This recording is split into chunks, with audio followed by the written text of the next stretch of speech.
Good morning, everyone. Welcome to another beautiful Saturday morning on Bold TV, powered by Bold Hearts Initiative. And today we are here once again to address another interesting topic that we hope will help ladies, women with disabilities out there. And we'll be talking about how to increase your employability. How to increase your employability. Will inform you and educate you on what employability is and how to make your presence, make you more access, have more access to the labor market, make you relevant, how you can become more relevant to the labor market. So today, I have some of my wonderful ladies here. My co-hosts are here who is helping me to dissect this topic. And before we begin, they will get to introduce themselves. But before we start, I'd like to once again solicit for your support to help us continue this program. We've been, every day we know how the dollar rate keeps changing, and terms and conditions are changing, and so we need funds to be able to come every Saturday like this and stay online and bring you relevant information and educate you on topics that will help you become more productive as persons with disability. So we solicit for your support. Whatever you can give, it will be most welcome. And if you want to be a part of this program, please don't hesitate to reach out to us. We can always bring you up. And then for our online audience, thank you so much for always tuning in and supporting us with your presence. Your comments and suggestions are most welcome. So now we get down to business. And before we start, I'd like to ask my ladies to introduce themselves. So starting with you, Freki. Hi, everybody. My name is Freki Andreasian. I'm based in Port Harcourt in River State. I use a wheelchair from spinal cord injury. My organization is Faker Foundation. I'm also a member of Bold Heart Network, and I'm a public health professional, among other things. Thank you, and welcome to another episode of Bold TV. Good morning, everybody. It's another beautiful Saturday, and we are right here on Bold TV. My name is Oluwatomisin Adeyefa, based in Abeokuta, the state capital of Ogun. I'm a broadcast journalist, a sound engineer, a disability and gender rights advocate. I'm also a sexuality and reproductive health campaigner, and I'm a visually impaired person. Thank you for having me once again today and bidding you warm welcome to the show. I'm Osaki Teresa Georgie. I reside in Port Harcourt, polio warrior, Microsoft application trainer, member of Bold Heart Initiative, work with Fair Care Foundation, and many other good things you can think about me. I'm glad to be here. Thank you. And I'm your host for today. My name is Afioetim. I'm based in medical lab scientist. I use a wheelchair from spinal cord injury, a member of Bold Hearts Network, and I am glad to be here.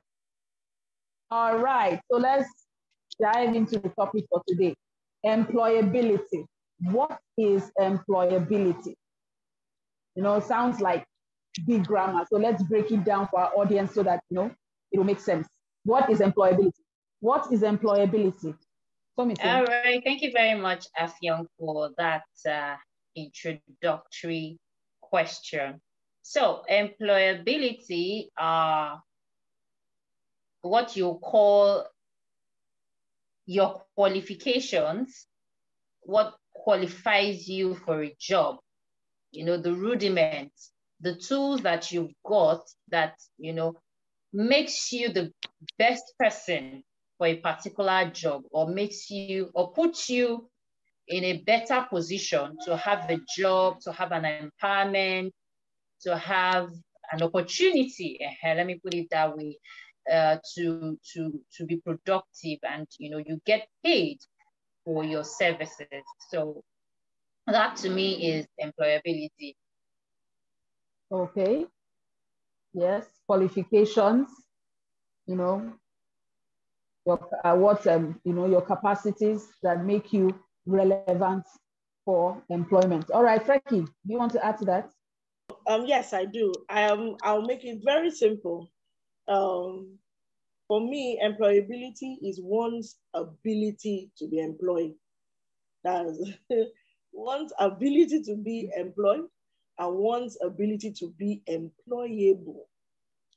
Because you may have a lot, but you are not employable. So two things, one's ability to be employed based on a call, one's ability to be employable based on capacity and other things. Thank you. All right. All right. Ability to be employable, what makes you employable? What makes people want you on their team? What makes people want you to be part of their organization? What qualifies you to be, employed? That's a very simple way to put it, employability. And I'd like to add that beyond just qualification, when we hear qualifications, we think it's just academic qualifications. Beyond academic qualifications, employability speaks to other skills and capacities that you have that can help you to become, relevant. And some of these skills can be transferred from one job to another. If it's just qualifications, you may be stuck in one particular area. And some example of some of these skills are things like, critical thinking, problem solving, being able to work in a team. These are some of those skills. They are called soft skills that can help you be, employable, increases your capacity and makes you more relevant in the job market. All right. So, Osaki, I want you to, speak to stereotypes and some barriers that, have to do with employment for women and girls with disability. Okay, thank you very much. I'll speak on both because it's an experience I've had. So when it comes to women with disability, the first thing that comes into your mind is, there's this unwillingness. If the first day, you should not be employed before, and the first day they had a letter and you're going for the job, the first day, there's this tension. Will I do it well? Will I be perfect? How will they accept me? Or how will the environment be like? A little bit of fear. You're not sure of what you can deliver. There on the part of the employer, it's like, let me see what she can offer. Which area can I fit her? What kind of job role or position would I give her that will suit her? And how is she going to work? I hope she's going to do what I requested her to do. I think there's one I also heard that someone said, this is even like a colleague, but like, even you too can be employed. What are you doing here? So it's a double round thing of you should have been somewhere else, maybe begging or relaxing, and not to be in the field working. Thank you. Osaki, yes, you've spoken to, on the part of the woman with disability and also on the part of the employer about how, the different, for the woman with disability, the mindset is usually an issue, especially if you've been out of, the work environment or out of a, society for a while, and then you're not trying to reintegrate, and that makes it difficult. So you may doubt your abilities, and then for employers, more often than not, because of ignorance of how to assimilate or bring in the person with disability, and not knowing how to have that conversation, more often than not, they are not able to bring in, they are unwilling to employ persons with disability. Frankie, what do you want to say about this? Okay, thank you very much. I think we've spoken, and addressed some of the issues. But I think that if I start with the woman and girl with disability, sometimes I found that we don't even go into putting for any job because we feel that we are not employable. We already write ourselves out of the job before even applying for the job. Now we know that when it comes to the employment rate in our nation, I didn't check the numbers, but it's really high. When it comes and you now put the factors which are gender and disability, it's even worse, for us. So the jobs are limited. So a lot of times we ask ourselves, or we put ourselves, we remove ourselves from the equation by even, self-discriminating and saying that people wey no get disability, they never get work. Now they go can't give the work. And that's the prevailing circumstance. Now, a lot of times too, when people now put themselves out there and actually put in for the job, they are discriminated against a lot of times based on disability. Like the employer does not even want to go through the motions of knowing how to be inclusive. It's like an extra work. So it's not something that they want to accommodate. But as we all know, the provisions of the Disability Act that we have gives room for reasonable accommodation, and even talks about that quota of 5% for when there is a public announcement for vacancies in public institutions. So all of these are things that should be considered when it comes to protecting the rights of persons with disabilities when it comes to their employability. So the stereotypes of thinking that inclusive workplace is extra work is also there on the side of the employee. And then finally, the other prevailing stereotype I've seen is that persons with disabilities may want to now use disability as an excuse to be mediocre. So some people, it's actually flip side. So people use disability and they prove themselves. First of all, now it becomes the excuse of the moment and the season and forever. So those are some of the things that happen and influence the thinking when it comes to engaging with a woman or a person with disability in the workplace or for employment. Thank you. All right. You've spoken to the mindset, just like, Asaki mentioned, more often than not, persons with disability wonder, can I do this? Am I capable? Maybe because of the kind of support system they have, what kind of information they have, comes in on a daily basis, what they get to hear. And then for the employers, more often than not, they feel that, well, how do I put this person to work? And they're afraid of offending the person with disability, so they don't even know how to start asking, what can you do, what can't you do? It's something I've personally experienced. So most times, they need to bridge that gap. The woman with disability needs to speak up and be more vocal about her abilities and what she wants. And then, the employer also has to meet them halfway. All right. So, Tomisin, I needed to address another issue. Can you give us some, ways in which women with disabilities can overcome some of these barriers? I'll be picking two from the challenges that the other ladies have spoke about. And the first thing is, as a woman with a disability, for you to be employable and possess some of this employability skill, you really need to make up your mind and put yourself out there. Ask, seek information. Be prepared for that particular job, because these days employers are after making profits. Even government institutions are after, looking at how they can reduce costs, how they can reduce the workload, the staffing, and all of that. So as a woman with disability, we already are in a very huge competition. And so if you are, playing to the gallery, like Freki mentioned, if you are being, if you are, engaging yourself in mediocrity, you find out that you will not only be left behind, you'll be left nowhere, because, it's the 21st century and issues of employment are moving very fast. As a matter of fact, people are beginning to say that you yourself, instead of seeking employment, you should begin to employ others. So the conversation is changing. And so for women and girls with disabilities, you really have to be serious about getting a job. Gone were the days when the government will use employment for persons with disabilities as a means of charity. We usually have that back in the days. And then you find out that a lot of persons with disabilities were employed back then in offices where they cannot even function. So what they do is they come in, sit down.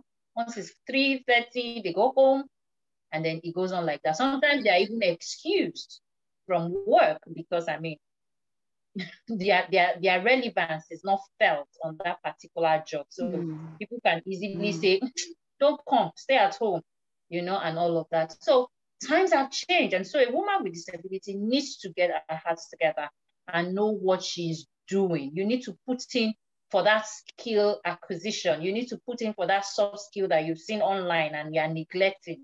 You need to, ask questions, seek information about a particular job, and be prepared for the job. Because eventually when you get the job, what keeps you on the job is your preparedness. What keeps you on the job is, your ability to learn, your ability to blend, your ability to not just prove yourself, but maintain your worth on the job. So those are my few words of overcoming those challenges.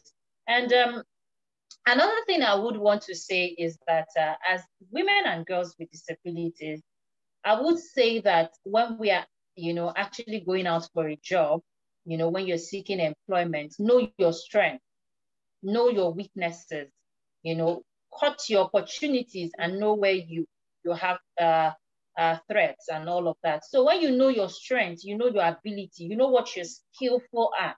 So you wouldn't, for instance, you've got a qualification in education, you can teach very well, and then you're applying for a job in maybe a bank, for instance.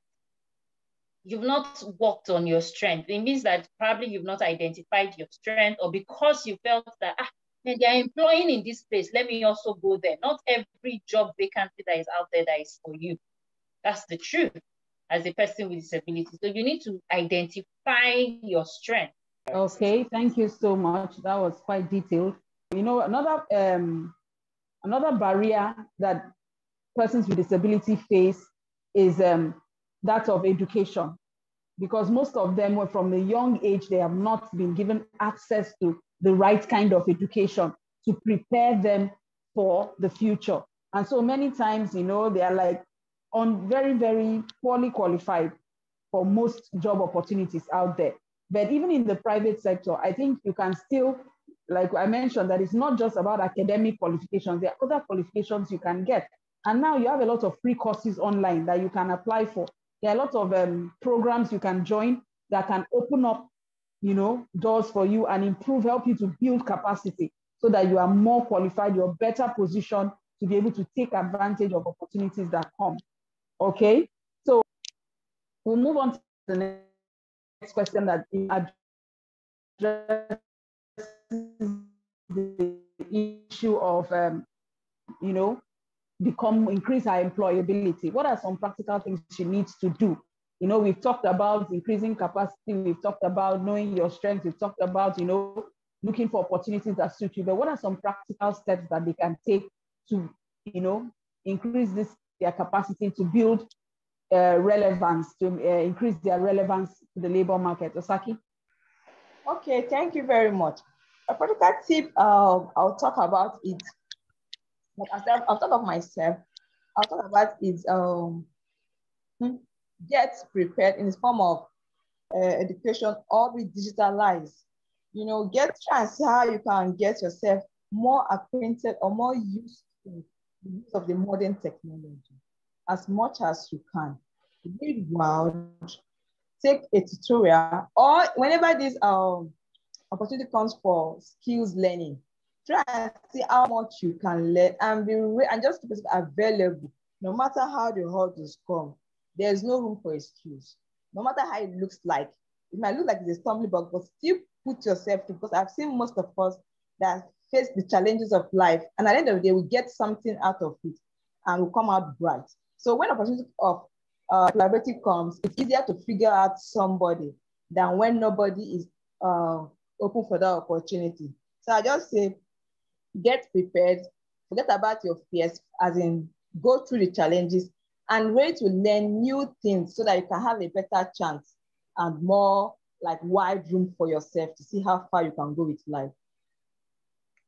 All right. Thank you. Thank you very much. So preparedness, you said that when preparedness meets opportunity, success is, imminent. So always, prepare yourself. Get those small, do those free online courses, get certification, and you will be surprised that an opportunity will come and you're already, prepared. It gives you an edge. Becky? So a practical step would be that if you have made the decision, because I see that some people are a bit undecided if they want to go into formal employment or not. And that affects their engagement with that space. So you can employ it either in the private sector or in the public sector, that's government and all. So I think one of the first steps is to decide if formal employment is something that you want to pursue, because in pursuing it, you have to actively pursue it. You can't be passive about pursuing it, especially when the job opportunities are so few for so many. The second one is when you have decided that formal employment is where you want to be at and what you want to do, you would take up that your CV and make sure it is properly written. There are ways to write a CV. There are ways to write a resume. If you do not have a good or a well-written CV for the job space that you are vying for, then you may need to redo your CV. If you have taken courses that you feel will give you added advantage, you may want to update your CV. Number 3 would be then to now actively seek out employment opportunities. So it's not about sitting there. I think that Thomason described a very good instance of what happened. We have quota employment sometimes. Back in the day, that used to come from government where they will just come and employ, whether one is employed or not. But those things are becoming really thin and far between. So we're talking about really hustling in a space that is limited. And with gender and disability interacting, it increases the disadvantage or doubles it. So one has to be very intentional if you want to have employment in that space. So your CV to be well written, CV updated. When you see a job that you feel you want to apply for, you also need to go back, and I'm doing practical steps here. You will go back and you will now check that your CV to see if it is properly written for the job. Because people don't know that you need to write CVs for jobs. So if, for example, you have a lot of skills detailed in your CV, and what is being sought out for is tending towards some other skills that you also have, you would want to arrange your CV so that at first glance, what the person is seeing is what the person called for, not everything about you. So I've said that your CV, you need to be very intentional about that CV, update, rework it. When you've seen what you want to do, that's the job description, you've read it, go and read it, read the qualification, read everything, check if your CV matches. If you need to update that CV, then do so with that. Another last thing I would like to say is this. When you go for, let's say you're able to put that first foot, into the door, and you get to the stage where you are doing one-on-one interviews. This is not general interview now. The best thing you can do is make sure you present yourself as an asset and not a liability. You have to be convincing, especially when you're past the first stage and you're on that one-on-one, don't blow it. If you can get a one-on-one at any point and you are able to show that you can work without supervision, that you can work as a team player, that you can do this, that, it's a great advantage. If you're a woman with disability, presenting yourself in that way is an amazing thing. So always present yourself as an asset and not a liability whenever you're able to get steps further into employment space or employability journey. Thank you very much. Wow, you said a lot. Image is everything. Is that not what they say? How you present yourself is how you will be addressed. You don't want to what the way you present yourself also determines, what you attract. If you want people to pity you and, focus on the disability, then you present yourself as somebody who, oh, I need help all the time. There's nothing wrong with needing help. But let it not be the norm. Let it not be what always happens. Because I've experienced something like that. You find yourself in a situation and everybody's already wondering what you can do. So your job is to show them, because it's not just by saying it, show what you can do. And that starts by showing up in person for the interview. Some people will say somebody should represent, oh, today I could not. You cannot send somebody to go. That person will not work for you. It has happened. When I was looking for employment, I got opportunity in another state. And when the appointment letter was ready, The person actually told me to send someone to pick it up. And I was like, how? I am the one who is going to do this work. So I'm going to come myself and pick it up just to show you that I am ready and willing to do this work. And I appreciate the opportunity. So you can't tell someone to come and do this for you or do that for you when you know you're the one who's going to do it. So how you present yourself matters. And then, another thing is, like you said, updating the CV. Sometimes people just dump the CV somewhere. Maybe they've done some, upgrades and updates in their knowledge, and they don't think it should be included. And then an opportunity comes, they just dust off the old one and take it there, and they sell themselves short. And someone will look at it and be like, which year, 19, what is this one? And then, maybe you would have been qualified, you could have considered that. And another thing is that there are many places that you will go to, and persons with disability are often given some kind of concession. The way, what is expected of others, the kind of drilling and, tough questions and things like that will be given to others. They may give you some concessions, but you still have to be qualified. You still have to be prepared. So take advantage of that. Don't go there and say, because I am disabled, you have to employ me. Go there, in fact, do more than is expected. And then let them be the one saying, no, calm down, don't worry. Yeah, we're okay with what you've shown us. We think we can work with you. So always aim to do more than what is expected of you. Show the person that, look, you don't have to worry about me. You don't have to come and check on me every time. I will do what is, whatever is assigned to me, I will do. If I need help, I will ask. And they will know, oh, this person is actually knows what they are doing. And also, don't be afraid to speak up, maybe like when you have that one-on-one interview, ask them. Maybe if you noticed on your way in that maybe their structures are not accessible, bring it up. Even if you're not employed, somebody else maybe with a disability might be employed down the line, and that will wake them up to their corporate social responsibility, and they'll be able to make adjustments that can help someone else in the future. They will know that, oh, at some point we'll take somebody with a disability might come in as a client or as a member of our staff. The person needs to be able to access us. So these are some things that you can do. So, Preki, since it's down to just the two of us, okay, so we'll just move on to the next question then.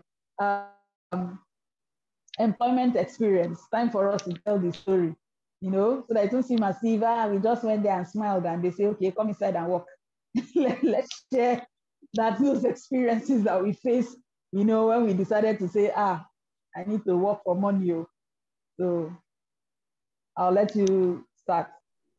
Okay, thanks. So I'll just share one or two experiences. So when one of the ways I started working in the nonprofit space was I started out as a volunteer, and then while volunteering, I became an intern.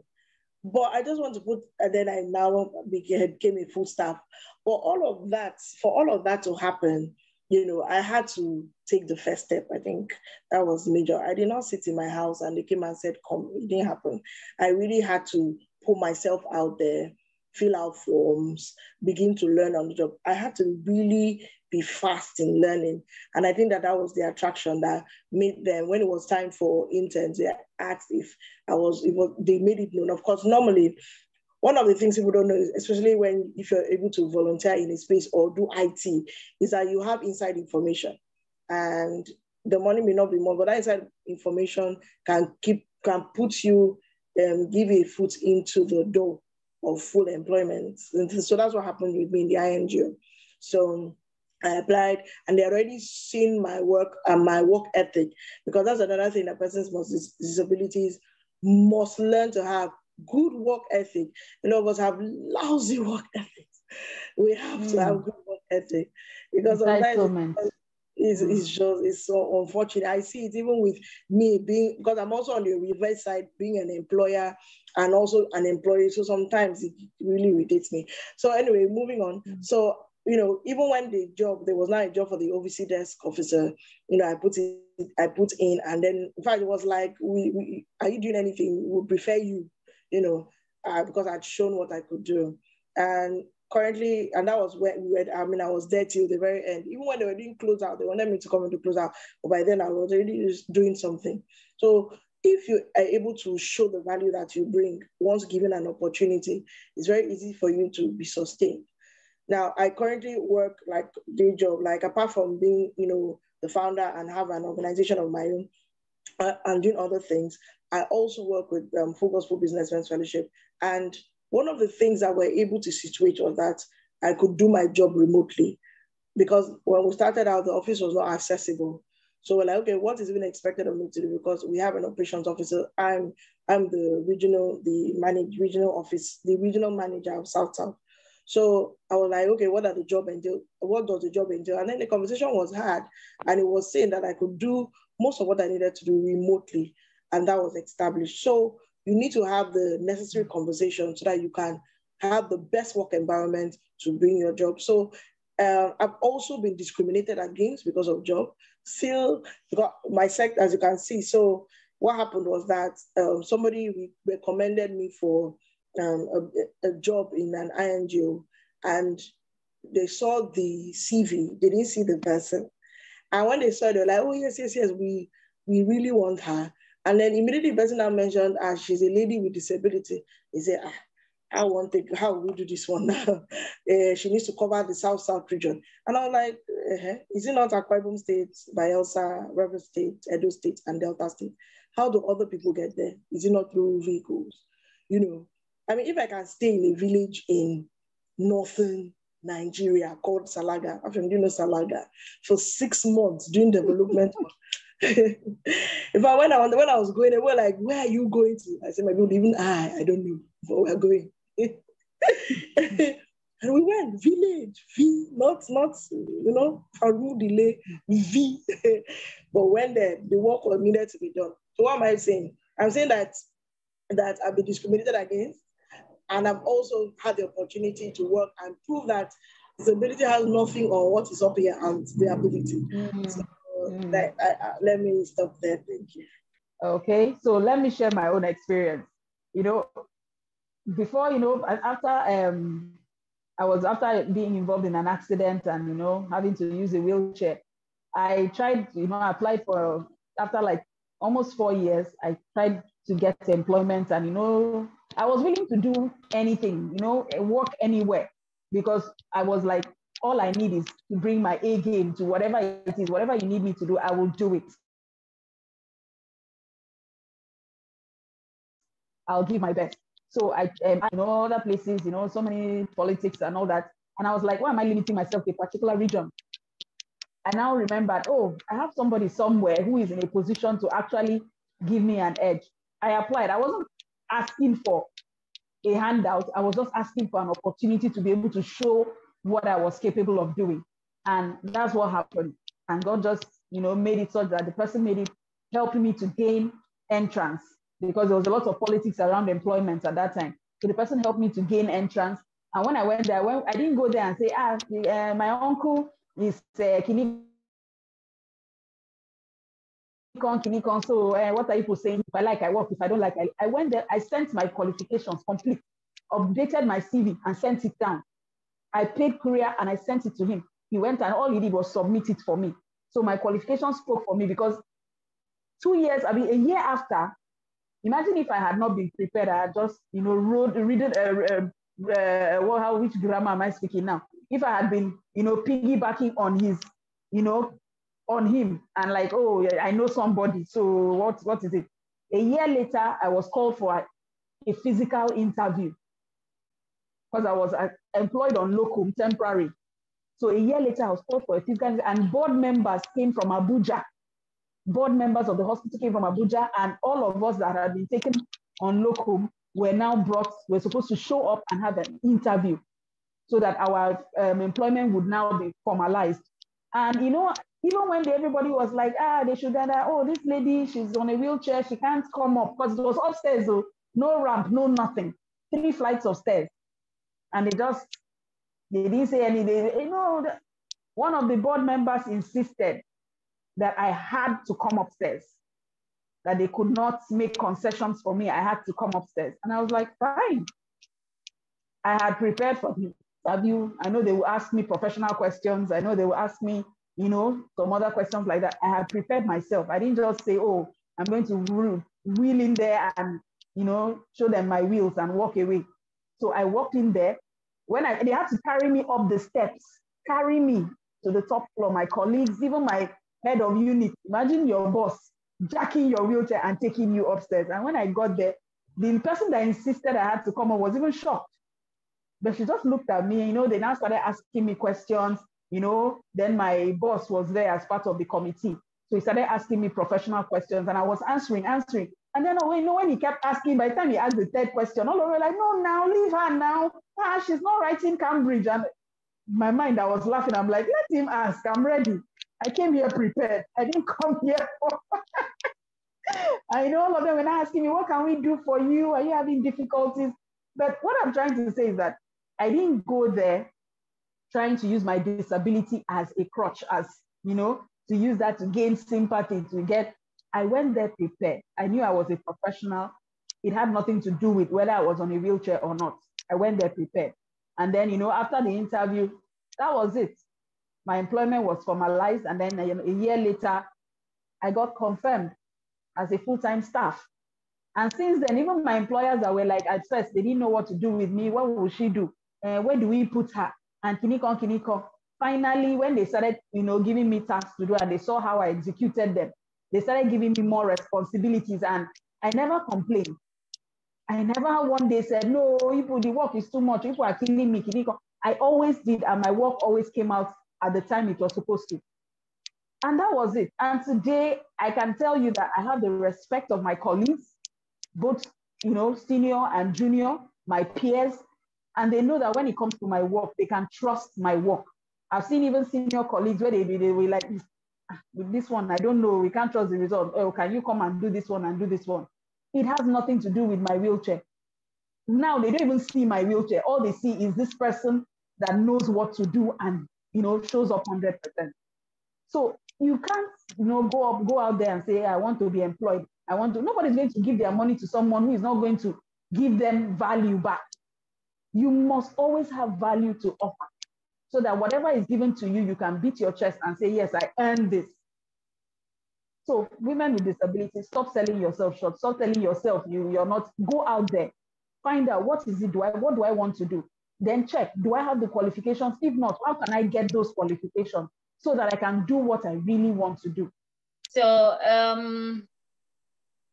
my own employment story, stemmed from a lot of volunteering, having to do things for people free. And then, subsequently, I get paid, they refer people, and then they refer me to opportunities and jobs. So I think volunteerism is one culture that we as women with disabilities can cultivate. And, sometimes it's not about immediate gratification. Yeah, we all need money. We all need, to pay bills, but it's sometimes not about immediate gratification. Putting your best foot forward and, putting your skills out there so that, because trust me, the society we live in is still a very, very pessimistic society when it comes to relating with persons with disabilities. They have their biases, they have their prejudices. And so even when they know that you've got the qualifications, they just want to wait and see how you're going to do it or how you're going to achieve whatever it is you're going to achieve. So for instance, I mean, I do a lot of volunteering for media houses. I do a lot of free shows like that. I do a lot of, and today, if they have voiceovers, they have documentaries, they have anything that would in turn, bring profits for me, they reach out. If I also need things from the station, if I need to get things done, maybe because I also do advocacy movement, I also get it in return. So volunteering is one thing that really has helped push me when it comes, because I mean, if you ask me, I do not have a 9-to-5 job, but I mean, I live fine. I get paid for services, and I'm okay when it comes to employment wise. So That's one thing that we also can cultivate as women with disabilities. Thank you. All right. Thank you, Tommy. Saying you brought up a key thing. You know, that instant gratification thing is a big problem when it comes among persons with disability. Everybody expects, oh, let me just immediately I go out there and I'm able to do something, I should be paid immediately. But you forget that the people out there don't know you.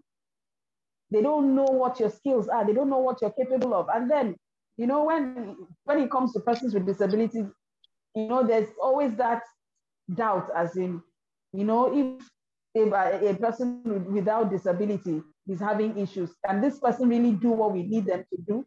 So you need to prove yourself. Like I said, you can start out not being paid.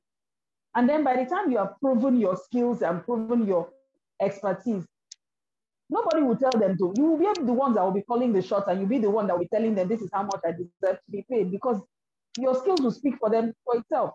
So that volunteering helps you to begin to prepare, build stamina, build capacity towards that. Okay. So ladies, you have, you know, given so many valid points, so many constructive, you know, contributions. So now we are going to round up and as a parting shot, I want us to talk about, you know, give advice to the labor, you know, employers out there, potential employers, to, you know, those in the labor market, the stakeholders in the labor market, and then also to the women with disability. What do you have to say to them so that they can, you know, begin to be more inclusive, you know, the environment can become more inclusive and they can begin to benefit from what is happening out there? All right, thank you very much. By way of parting shots, I will speak to the different groups of persons. The first group of persons I'll speak to are our demography, that's women with disabilities. I'm going to ask you to please do not remove yourself from the equation before you even try. If you see a job that you are interested in, do your own part, you know, of putting in an application. Somebody told me, or a man of God or somebody preached one time, he said, a lot of times we pray for miracles, but then we don't even give God anything to work with. So for example, if God was supposed to do a miracle for you where he will connect you, because I'm just giving that as an example, and then you did not even try and put your CV, so they don't even know your name. What would he really do? Work magic. So coming back to my point, put in for the job. You see a job you want, don't write yourself up. Don't even think about the employment statistics. Don't think about anything. Just do your own. Put your best foot forward. Do the necessary and apply. Number one. The second thing is that while you are yet waiting to get gainful employment, there is so much you can do. You can learn skills. In this digital age, there is a lot to learn that can give you added income. Please note that employment is not the answer to financial, not the answer. Somebody say, once I'm employed, I'll be settled. God help you, depending on the employment. But always think in multiple streams. So always think of upgrading yourself all the time, whether it is related to that skill, whether it is related to that your job area or not. Always think upgrade, upgrade, upgrade, upgrade.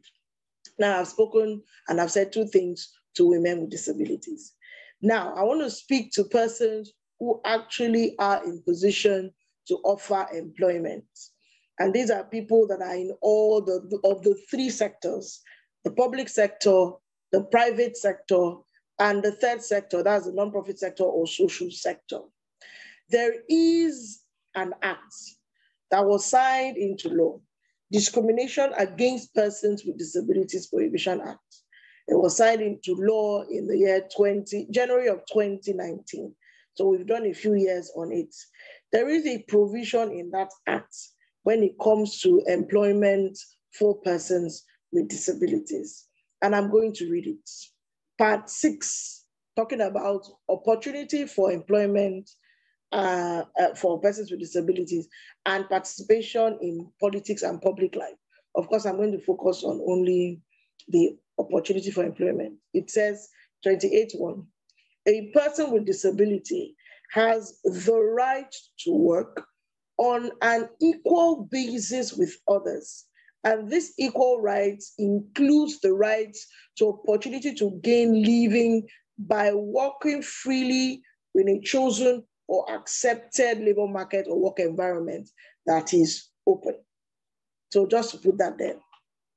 Next one that I would like to make you know, because this is an opportunity to educate you on what is obtainable. This is law, okay? And of course, there's liability if things don't happen that way. The second part, which is 29, says, all employers of labor in public organizations shall, as much as possible, have persons with disabilities constituting at least 5% of their employment. So there is a quota system at work currently by provision of this law when it comes to employment for persons with disabilities.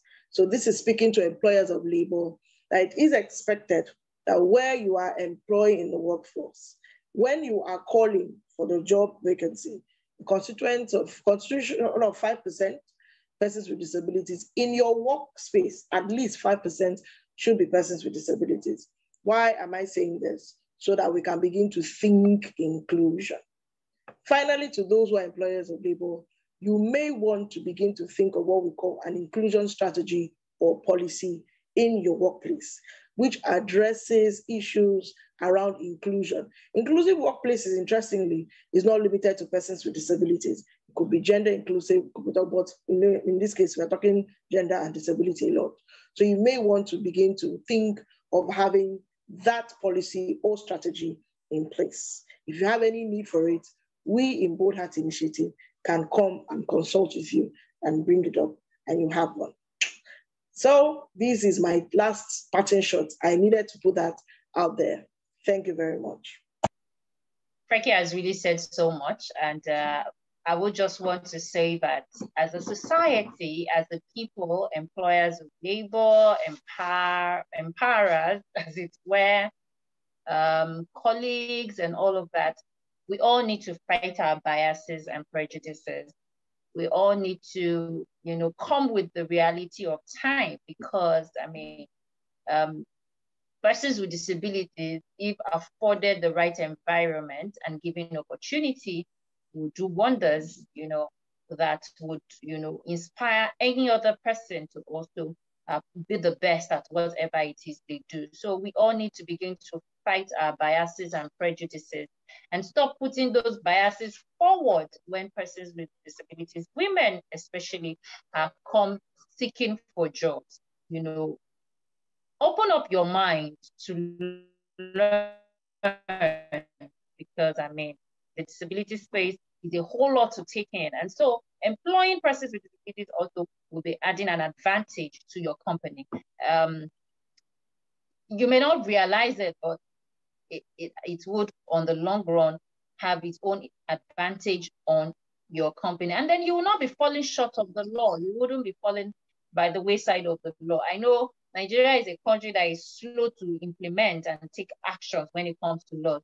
But trust me, when that implementation commences, you do not want to be running helter-skelter, searching for persons with disabilities to employ, when you could have actually given a few of them opportunities to express themselves at the workplace. Also, to women with disabilities, by extension, persons with disabilities that have got employment, please make your workspace, make the company, the organization, the institution you are in, make impact, because that way it opens up doors for other people. I wish every other person out there, every woman with a disability who is yet to get that dream job, I hope you get it. Just keep working at it. Keep working at it. Don't relent. For me, to round up, I would just say this.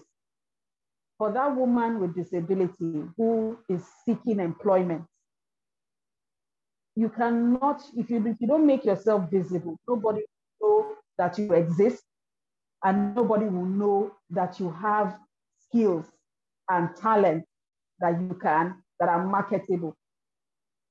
I believe nowadays it's very common to hear monetize your skill, monetize your skills. If you don't put yourself out there, you may never discover what you are capable of. You may never discover the extent of the capacity you have if you don't put yourself out there. It's scary, believe me, I know, I've been there. But sometimes you just have to do it in spite of being afraid. And for those who are already employed, who have gotten employment, know that you do not just, it is not just about you. You're not just representing yourself. You represent the entirety of women in the disability community. So you must always make sure that whatever you do not give negative feedback that will impact the rest of your sisters in the disability community negatively. So that somebody will not say, oh, this is how people with disabilities behave. So you must always give your best, do as much as you can. Let people, you're there as to educate and to inform, both verbally and non-verbally. How you do your work speaks to who you are and to what persons with disability can do. And what you say, you see a situation where maybe things are not done the way it should be, barriers exist, and these barriers can be taken care of. Speak up about it. Tell people this is what I need you to do to help me do my work well. And then to the employers of labor, many employers of labor are often afraid that it will be extra expense to employ someone with disability because, oh, we'll have to build this, we'll have to do this, we'll have to put this in place to make them be able to, integrate. It's not so. It is not so. Most of the adjustments you may have to make in the workplace structurally are usually very inexpensive. It may be a matter of moving around a few things to create more space, or a matter of ensuring, that, making little adjustments to ensure that this person is able to do their work well. It does not cost as much as you think it does. It is mostly inexpensive. So give persons with disability an opportunity because they are an untapped pool. You'll be amazed. I know my organization is better because I am there, because they are benefiting from the wealth of potential that I have. And every day I keep updating myself, and they are the ones who benefit from it. So persons with disabilities are an untapped pool of resources, potential, and losing out by not engaging them and bringing them in so that they can offer whatever skills and manifest the potentials that they have. So, and for the government, do what you say.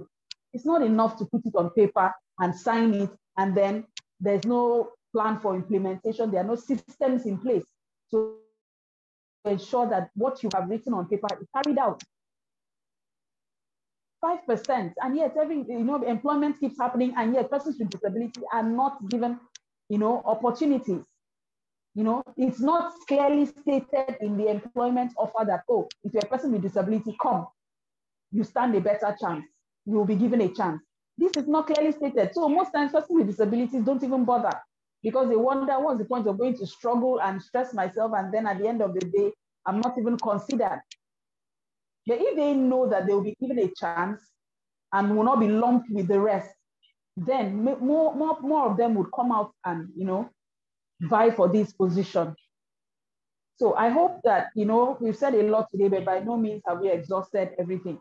I hope that, going forward, that for those of you who are listening out there, you'll be motivated to step out. Take that first step. Don't just wait. Yes, it won't be immediately you come out, something will happen, you will get something. But don't stop. Keep pushing. Look for opportunities. Put yourself out there. Thank God for social media. Ask around. Tell people, oh, I'm in the market for this, so I'm interested in this. So if you see any opportunity, let me know. You'll be amazed that people may have come across those opportunities, but because they don't know that you're interested, they don't inform you. So put yourself out there. Let people know where you stand so that they can also help you. Use the public, to advertise your skills so that you can get more. So I hope, that today we've been able to do so much more. I'd like to say thank you to the ladies who, have been part of us. The network has been a problem, so many have not been able to stay for too long. We keep coming in and out. And to our online audience, thank you so much for always being there, listening, dropping your comments, making suggestions. We appreciate it. And to our potential sponsors, we look forward to hearing from you. So, as we round up, we'll come your way again next week, Saturday, same time, 10:30 a.m. with another interesting topic. So stay tuned and look out for what we have in store. So I'd like to say goodbye. Preki, unmute yourself. And bye. Goodbye till we come your way next time. Bye. Yes. Have bye. a wonderful week ahead. Bye.